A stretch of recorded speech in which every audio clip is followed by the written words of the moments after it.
Hi ನಮಸ್ತೆ friends. Pineapple ಗೊಜ್ಜು ನೀವು ತಿಂದೇ ಇರ್ತೀರ, ಆದರೆ 200% ಪರ್ಫೆಕ್ಟ್ ಪೈನಾಪಲ್ ಗೊಜ್ಜು ಮಾಡೋದನ್ನು ಹೇಳ್ತೀನಿ. ನೀವು ಕಳೆದೇ ಹೋಗ್ತೀರಾ ಈ ಗೊಜ್ಜು ತಿಂದರೆ, ಅಷ್ಟು ಸೂಪರ್ ಟೇಸ್ಟ್ ಇರುತ್ತೆ ಫ್ರೆಂಡ್ಸ್. ಯಾರೆಲ್ಲ ನಮ್ಮ ಚಾನಲ್ ಸಬ್ಸ್ಕ್ರೈಬ್ ಮಾಡಿಲ್ಲ ದಯವಿಟ್ಟು ಸಬ್ಸ್ಕ್ರೈಬ್ ಮಾಡಿ. ಈಗ ಒಂದು ಕಡಾಯಿಗೆ 1 ಸ್ಪೂನ್ ಆಗೋಷ್ಟು ಎಣ್ಣೆ ಹಾಕಿದ್ದೀನಿ, ಹಾಗೆ 1 ಸ್ಪೂನ್ ಕಡಲೆಬೇಳೆ ಹಾಕಿದ್ದೀನಿ, ಅರ್ಧ ಸ್ಪೂನ್ ಆಗೋಷ್ಟು ಉದ್ದಿನಬೇಳೆ ಹಾಕಿದ್ದೀನಿ, ಹಾಗೆ 1/4 ಸ್ಪೂನ್ ಆಗೋಷ್ಟು ಮೆಂತೆ ಹಾಕಿದ್ದೀನಿ. ಮೆಂತೆ ಜಾಸ್ತಿ ಹಾಕಿದರೆ ಕಹಿ ಆಗಿಬಿಡುತ್ತೆ. ನೋಡಿ ನೆನ್ಪಿಟ್ಕೊಳ್ಳಿ ಫ್ರೆಂಡ್ಸ್, ಪ್ರಮಾಣನ ತುಂಬ ಚೆನ್ನಾಗಾಗುತ್ತೆ ಗೊಜ್ಜು. ಲೈಟಾಗಿ ಹುರ್ಕೊಳ್ಳಿ, ಘಮ ಬರೋವರೆಗೂ ಹುರ್ಕೋಬೇಕು. ಹಾಗೆ ಮೆಣಸಿನ್ಕಾಯಿ ನಿಮಗೆ ಟೇಸ್ಟಿಗೆ ಎಷ್ಟು ಬೇಕು ಮೆಣಸಿನ್ಕಾಯಿ ಮಾತ್ರ ಪ್ರಮಾಣವನ್ನು ಚೇಂಜ್ ಮಾಡ್ಕೋಬಹುದು. ನೋಡಿ 1 ಸ್ಪೂನ್ ಆಗೋಷ್ಟು ಬಿಳಿ ಎಳ್ಳನ್ನು ತೆಗೆದುಕೊಂಡಿದ್ದೀನಿ, ಅದೇ ಥರ ಕರಿ ಎಳ್ಳು ಬೇಕಾದರೂ ತಗೋಬೋದು. 5ರಿಂದ 6 ಕರಿಬೇವಿನ ಸೊಪ್ಪನ್ನು ತೆಗೆದುಕೊಂಡು ನೀಟಾಗಿ ನೋಡಿ ಹುರ್ಕೋಬೇಕು. ಅದರ ಘಮ ಬರೋ ಹಾಗೆ, ಮೆಣಸಿನ್ಕಾಯಿ ರೋಸ್ಟ್ ಆಗೋ ಹಾಗೆ ಹುರ್ಕೋಬೇಕು ಫ್ರೆಂಡ್ಸ್. ಈಗ ಏನು ಅಂದರೆ ನಾನು ಕಾಯಿ ನೋಡಿ ನಿಮಗೆ ತುರಿದು ತೋರಿಸ್ತಾ ಇಲ್ಲ, ಯಾಕೆಂದರೆ ಇಷ್ಟು ಕಾಯಿ ಬೇಕು ಅಂತ ಹೇಳಿ 1/4 ಭಾಗದಷ್ಟು ಕಾಯಿ ಹಾಕಿ ನೋಡಿ, ಇಷ್ಟು ಬೇಕಾಗತ್ತೆ ಕಾಯಿ. ನೀವು ಜಾಸ್ತಿ ಪೈನಾಪಲ್ ಗೊಜ್ಜು ಮಾಡ್ಕೋಬೇಕು ಅಂದರೆ ಇದನ್ನೇ ಡಬಲ್ ಮಾಡ್ಕೊಂಡು ಹೋದರೆ ಆಯ್ತು ಅಷ್ಟೇ. ಹುಣಸೆ ಹಣ್ಣಿನ ರಸ ಕೂಡ ಹಾಕ್ತಾ ಇಲ್ಲ, ನಿಮ್ಗೆ ಇಷ್ಟು ಪ್ರಮಾಣ ಬೇಕಾಗಬಹುದು ಅಂತ ತೋರಿಸ್ತಾ ಇದ್ದೀನಿ ನೋಡಿ. ಈಗ ಸಿಮ್ ಆಫ್ ಮಾಡಿದ್ದೀನಿ ನಾನು. ಆಫ್ ಮಾಡಿದ ಮೇಲೆ ಕೊಬ್ಬರಿ ಹಾಕಿದ್ದೀನಿ. ಈಗ ಇವೆಲ್ಲವನ್ನು ಮಿಕ್ಸಿಗೆ ಹಾಕೋಣ.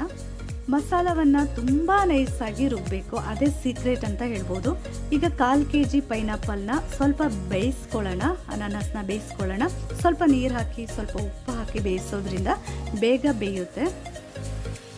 ಈಗ ನೋಡಿ ಒಂದು 10 ನಿಮಿಷ ಬೇಯಿಸ್ತಾ ಇದ್ದೀನಿ. ಬೆಂದ ಮೇಲೆ ನೋಡಿ ಇದನ್ನು ನಾವು ಸ್ವಲ್ಪ ರಸ ಬಿಡೋ ಹಾಗೆ ಪ್ರೆಸ್ ಮಾಡಬೇಕು, ಇಲ್ಲಾಂದರೆ ಹಾಗೆ ಗಟ್ಟಿ ಉಳ್ಕೊಬಿಡತ್ತೆ, ರಸನೇ ಬಿಡಲ್ಲ, ಪೈನಾಪಲ್ ಟೇಸ್ಟ್ ಆಗಲ್ಲ ಗೊಜ್ಜು. ಹಾಗಾಗಿ ಲೈಟಾಗಿ ನಾವು ಹೀಗೆ ಪ್ರೆಸ್ ಮಾಡಿದರೆ ಸಾಕು, ಜಾಸ್ತಿ ಅಲ್ಲ, ಲೈಟಾಗಿ ಪ್ರೆಸ್ ಮಾಡೋದ್ರಿಂದ ಇದ್ರ ರಸ ಗೊಜ್ಜಿಗೆ ಬಿಟ್ಕೊಂಡು ತುಂಬ ಟೇಸ್ಟ್ ಆಗುತ್ತೆ. ಈಗ ನೋಡಿ ಬೆಂದಿದೆ, 10 ಮಿನಿಟ್ಸ್ ಆಗಿದೆ. ಇದಕ್ಕೆ ನಾವು ಫ್ರೆಂಡ್ಸ್ ಈಗ ಚೆನ್ನಾಗಿ ರುಬ್ಬಿಟ್ಕೊಂಡಿರೋ ಮಸಾಲವನ್ನು ಸೇರಿಸೋಣ. ಚೆನ್ನಾಗಿ ರುಬ್ಬಿಟ್ಕೋಬೇಕು, ಇಲ್ಲ ಅಂದರೆ ಚೆನ್ನಾಗಿರಲ್ಲ ಫ್ರೆಂಡ್ಸ್. ನೋಡಿ ಅದನ್ನು ಈಗ ಮಿಕ್ಸ್ ಮಾಡಿಬಿಟ್ಟು 10 ನಿಮಿಷ ಮತ್ತೆ ಬೇಯಿಸಬೇಕು. ತುಂಬ ಈಸಿ ಫ್ರೆಂಡ್, ಒಂದು 10 ನಿಮಿಷದಲ್ಲೇ ಆಗೋಗುತ್ತೆ ಅಂತ ಹೇಳ್ಬೋದು. ಆಮೇಲೆ ರುಚಿಗೆ ಎಷ್ಟು ಬೇಕಷ್ಟು ಬೆಲ್ಲವನ್ನು ಹಾಕ್ಕೊಳ್ಳೋಣ, ಹಾಗೆ 1 ಚಿಟಿಕೆ ಆಗೋಷ್ಟು ಇಂಗನ್ನು ಸೇರಿಸ್ಕೊಳ್ಳೋಣ.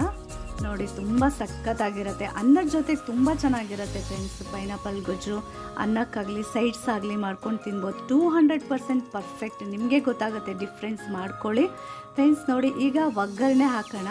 1 ಸ್ಪೂನ್ ಆಯಿಲ್ಗೆ ನೋಡಿ ಮೆಣಸಿನ್ಕಾಯಿ ಮತ್ತು ಸಾಸಿವೆ ಮತ್ತು ಕರಿಬೇವಿನ ಸೊಪ್ಪಿನ ಒಗ್ಗರಣೆ ಹಾಕಿರೋದಷ್ಟೇ, ಮತ್ತೇನು ಸೇರಿಸಿಲ್ಲ ಫ್ರೆಂಡ್ಸ್. ಪೈನಾಪಲ್ ಗೊಜ್ಜು ಸಖತ್ತಾಗಿರುತ್ತೆ. ವಾರ ಇರಲಿ ಅಥವಾ ಹಬ್ಬದ ಸಮಯ ಆಗಿರಲಿ, ಒಂದು ಟೈಮ್ ಏನಾದರೂ ಮಾಡ್ಕೋಬೇಕು ಅಂತ ಇದ್ದರೆ ಹುಳಿ ಬದಲು ಈ ಥರ ಒಂದು ಪೈನಾಪಲ್ ಗೊಜ್ಜು ಮಾಡ್ಕೋಬೋದು. ಸೂಪರಾಗಿ 200% ಪರ್ಫೆಕ್ಟ್ ಆಗಿದೆ ಫ್ರೆಂಡ್ಸ್. ಇದು ಮದುವೆ ಮನೆಗಳಲ್ಲಿ ಹೇಗೆ ಮಾಡ್ತಾರೋ ಅದಕ್ಕಿಂತ ಟೇಸ್ಟ್ ಅಂತ ಬೇಕಾದರೂ ಹೇಳ್ಬೋದು ಫ್ರೆಂಡ್ಸ್. ನಿಮಗೆ ಇಷ್ಟ ಆದರೆ ಅಥವಾ ಇದನ್ನು ಮಾಡಿ ಟೇಸ್ಟ್ ಮಾಡಾದ್ಮೇಲೆ ಬೇಕಾದರೆ ಕಮೆಂಟ್ ಮಾಡಿ ಬಂದು ಹೇಳ್ತೀರಾ ಸೂಪರ್ ಆಗಿತ್ತು ಪೈನಾಪಲ್ ಗೊಜ್ಜು ಅಂತ ನಂಗೆ ಗೊತ್ತು ಫ್ರೆಂಡ್ಸ್. ಈ ವಿಡಿಯೋಗೆ ಒಂದು ಲೈಕ್ ಕೊಡೋದನ್ನು ದಯವಿಟ್ಟು ಮರಿಬೇಡಿ, ನಮಗೆ ಸಪೋರ್ಟ್ ಮಾಡಿ. ನಮ್ಮ ಚಾನಲ್ ಇನ್ನೂ ಯಾರು ಸಬ್ಸ್ಕ್ರೈಬ್ ಮಾಡಿಲ್ಲ ದಯವಿಟ್ಟು ಸಬ್ಸ್ಕ್ರೈಬ್ ಮಾಡಿ. ನೋಟಿಫಿಕೇಷನ್ಗೆ ಬೆಲ್ ಐಕಾನ್ ಪ್ರೆಸ್ ಮಾಡಿಲ್ಲ ಅಂದರೆ ನಮ್ಮ ಚಾನಲ್ ವಿಡಿಯೋಗಳು ನಿಮ್ಮ ಮೊಬೈಲ್ಗೆ ಬರೋದೇ ಇಲ್ಲ ಫ್ರೆಂಡ್ಸ್. ಹಾಗಾಗಿ ಬೆಲ್ ಐಕಾನ್ ಪ್ರೆಸ್ ಮಾಡೋದನ್ನು ದಯವಿಟ್ಟು ಮರಿಬೇಡಿ, ಹಾಗೆ ಒಂದು ಲೈಕ್ ಕೊಡೋದನ್ನಂತೂ ಮರಿಲೇಬೇಡಿ ಫ್ರೆಂಡ್ಸ್. ಈ ವಿಡಿಯೋನ ಶೇರ್ ಮಾಡಿ ನಮಗೆ ಸಪೋರ್ಟ್ ಮಾಡ್ತೀರಾ ಅಂದ್ಕೊಂಡಿದ್ದೀನಿ. ಹಾಗೆ ಇನ್ನೂ ಒಳ್ಳೊಳ್ಳೆ ವಿಡಿಯೋಗಳಿಗಾಗಿ ನಮ್ಮ ಚಾನಲ್ನ ದಯವಿಟ್ಟು ಸಬ್ಸ್ಕ್ರೈಬ್ ಮಾಡಿ, ಹಾಗೆ ಶೇರ್ ಮಾಡಿ. ಮುಂದಿನ ವಿಡಿಯೋದೊಂದಿಗೆ ನಿಮ್ಮ ಜೊತೆಗೆ ಸಿಗ್ತೀನಿ. ಬಾಯ್, ಥ್ಯಾಂಕ್ ಯು.